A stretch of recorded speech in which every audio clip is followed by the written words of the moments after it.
Donna Carr and Shandy Faulkner. Donna Carr is present. Cynthia, the manager from Mystic Grove, is present. And attorney Samantha Sprague is here from the Gann Law Firm on behalf of Mystic Grove.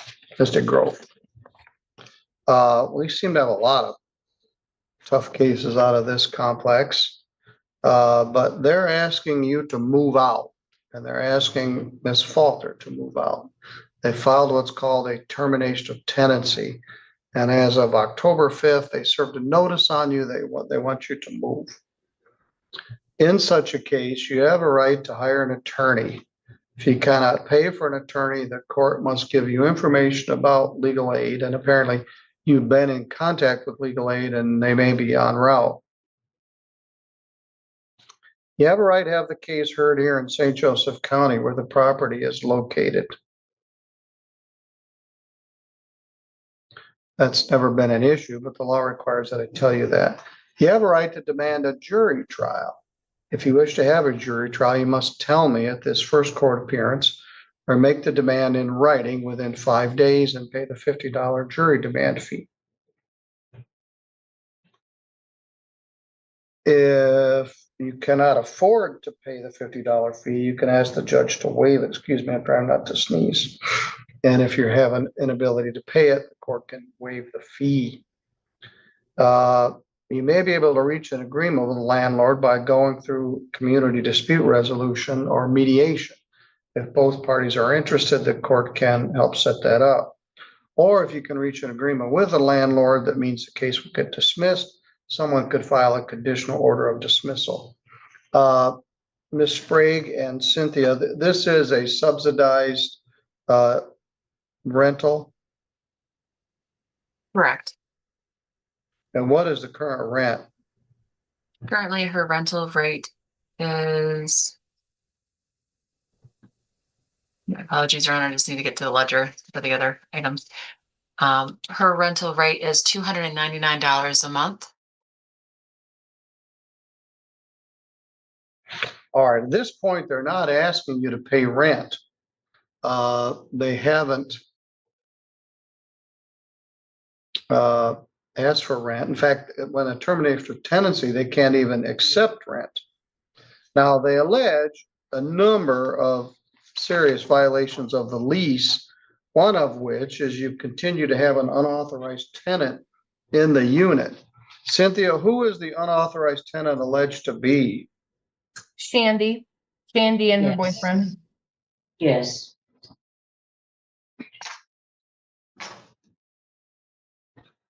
She's not on the lease? No.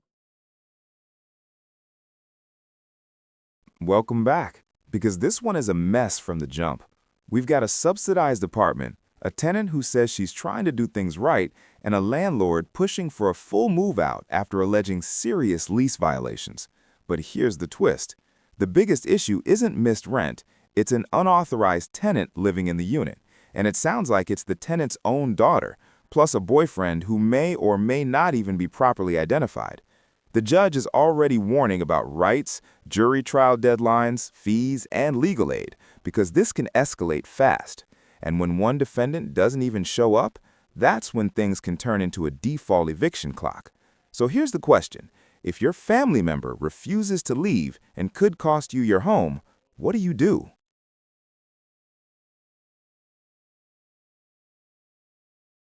Do you know the boyfriend's name? I don't know.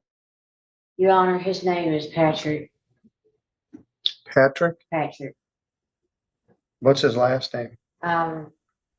Wiltsey, Wiltire, something like that. All right. So your daughter's there. She's not on the lease, and she's No. going to get you kicked out of your apartment. She won't leave. All right. So daughter won't leave. Boyfriend either. I've asked numerous and numerous times for my daughter to All right, leave. Let's slow down here. Ms. Bauer is here. She has not filed an appearance. We knew she was on the way. I just advised the tenant of her rights.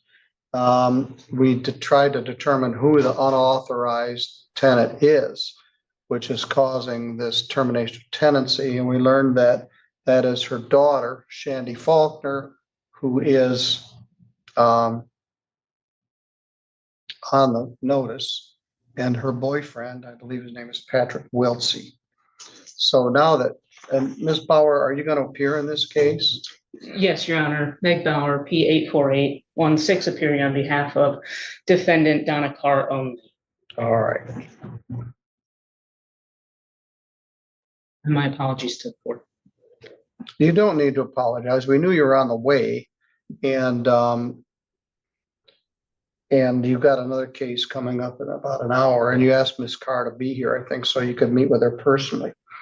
Ms. Sprague, my inclination at this point is to grant a default judgment against Shandy Faulkner, who was personally served and is not here, and reset the hearing on this defendant, Ms. Gann, for January 23rd. This is a major turning point right here, because the judge is leaning toward a default judgment against Shandani Faulkner specifically due to one simple courtroom reality. She was personally served and didn't show up. In civil housing cases, that absence can move the case forward without the missing party getting to argue back in that moment. But notice how careful everyone is being. The attorneys immediately raise the enforcement issue. How do you remove some occupants without accidentally sweeping in Donna Carr, who's present and now has counsel? That's why you hear talk about bifurcated eviction and no trespass orders after the 10-day window. Translation, they're trying to surgically remove the unauthorized occupants while giving the primary tenant a chance to save her tenancy.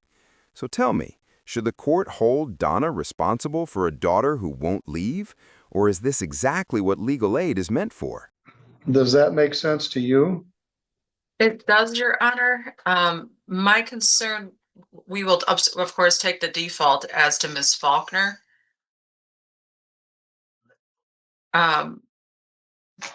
Given the defendant's indication that she has not authorized the unauthorized occupants to live there, would a notice of trespass be appropriate after the 10 days for Ms. Faulkner? Or because my concern with the default on one party, not multiples, is that it's not enforceable effectively.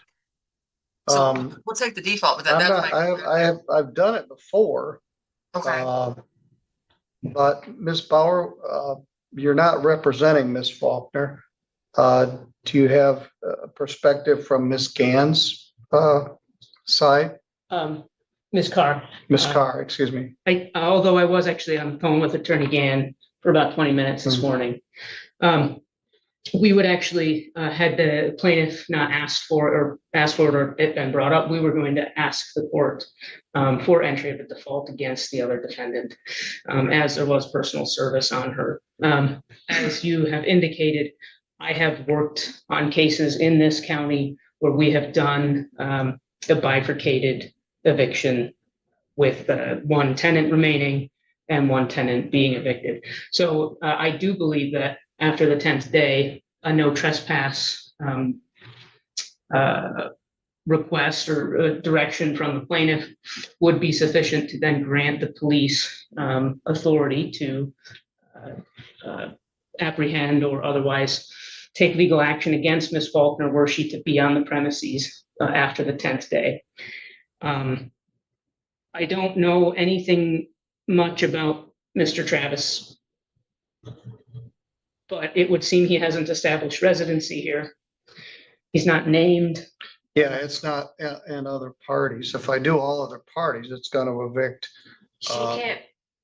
Can I say, she kept bringing him over, and I told her. Well, he can do it. All right. Well, he's apparently the source of many of these problems. Yes, he is. All right. I had a case once where a young man, he had some difficulties. He got a girlfriend. She wasn't really his girlfriend, but she wanted access to his house. And she moved all of her friends into his house. And they basically took it over and started it as a drug the house. The poor guy was just overwhelmed. But at this point, Ms. Sprague, I'm gonna do a default as to Shandy Faulkner, subject to eviction 10 days from today. Your Honor, Yes? would it be possible to also do the default? I understand your perspective that and other occupants has a possibility of including Miss Carr, but could we do it as a Shandy Faulkner and all other occupants, not including Miss Carr, in order to Yes. ensure that it includes I'm sorry, I don't have his name. Yes. His name, the boyfriend. And all other occupants, not including Miss Carr.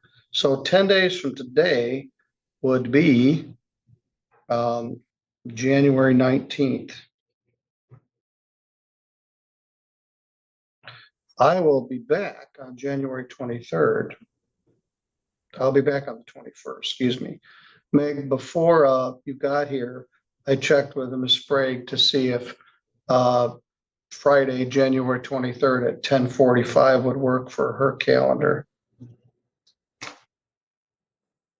I believe I already have a couple of cases in front of you that I day. think you do. So let's just continue as to Carr only.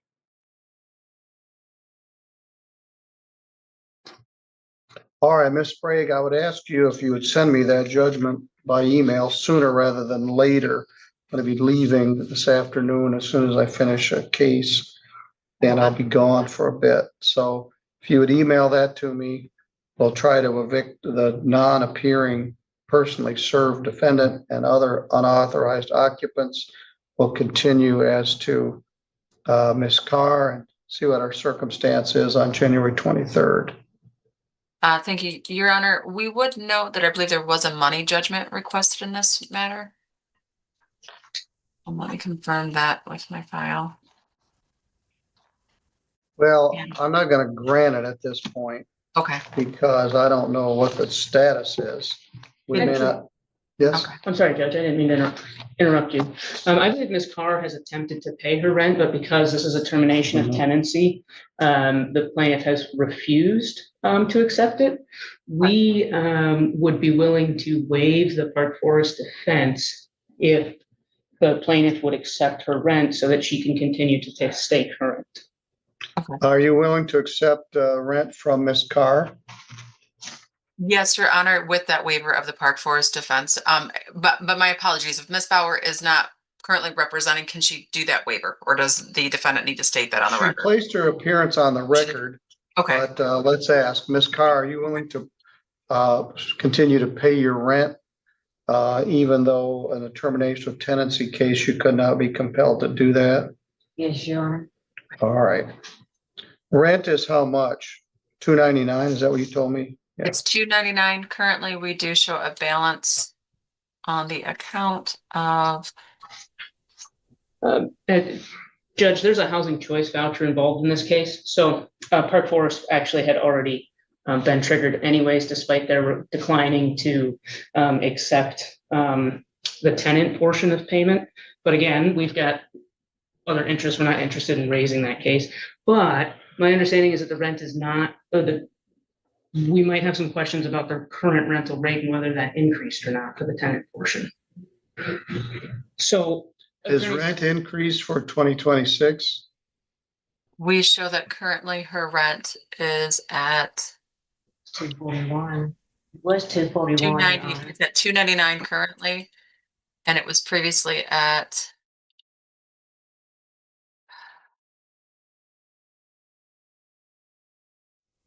Your Honor, it's a 91-page document. I just have to get to the right page. It was previously at $241 as of December, so January 1st, it did increase to $299. All right, well, whatever she pays, plaintiff agrees to accept and not forfeit the right to terminate the tenancy. And we will try to get the other people out. Maybe we can salvage Ms. Carr's tenancy. All right, we'll continue this till Friday, January 23rd at 10:45. As far as Ms. Falter is concerned and her co-tenant, Mr. Wiltsey, if they're not out by the 19th, they're subject to being evicted. The order may not get signed till I return on the 22nd. But the sheriff can come put them out with that writ of eviction. So we'll see how we do, but you tell her she didn't show up. She was personally served and the judge entered a default and gave her 10 days to move out. Him Your too. Honor, can I Yes. speak? I spoke to her this morning and I kind of felt like she really didn't care.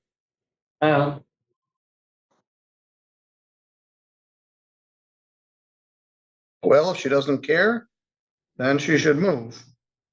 So- But right now her rent is 0. So that's probably a fair. So is his. At any rate, they've got 10 days to get out or they're subject to being evicted. And let's see how we're doing on January 23rd at 10:45. All right, thank you all. All right, we're gonna take a recess. Ms. Bauer and I have got another case to do at 11. She'll have time to consult with this client and get ready for the next one. We'll stop the record, stop the live feed, and see if anybody brought in any cookies or anything else. Cynthia, I'm gonna release you and you're good to go. So here's the clean wrap-up. This case centers on a subsidized rental with a reported tenant portion of $299, but the dispute isn't just money, it's lease compliance and alleged unauthorized occupants. The judge moves toward a default judgment against the non-appearing defendant, Shandandi Faulkner, because she was served and didn't appear, and sets a 10-day eviction timeline for her and the other unauthorized occupants, while continuing the case for Donna Carr to a later date to see if her tenancy can be salvaged. The court also addresses a practical complication. When a termination action is pending, landlords often can't accept rent the normal way. But here, the parties discuss accepting payment to keep Donna current while still pursuing removal of the others.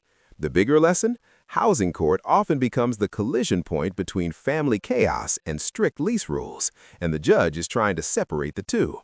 If you found this case as shocking as we did, make sure to hit that like button, share your thoughts in the comments, and don't forget to subscribe for more jaw-dropping courtroom breakdowns.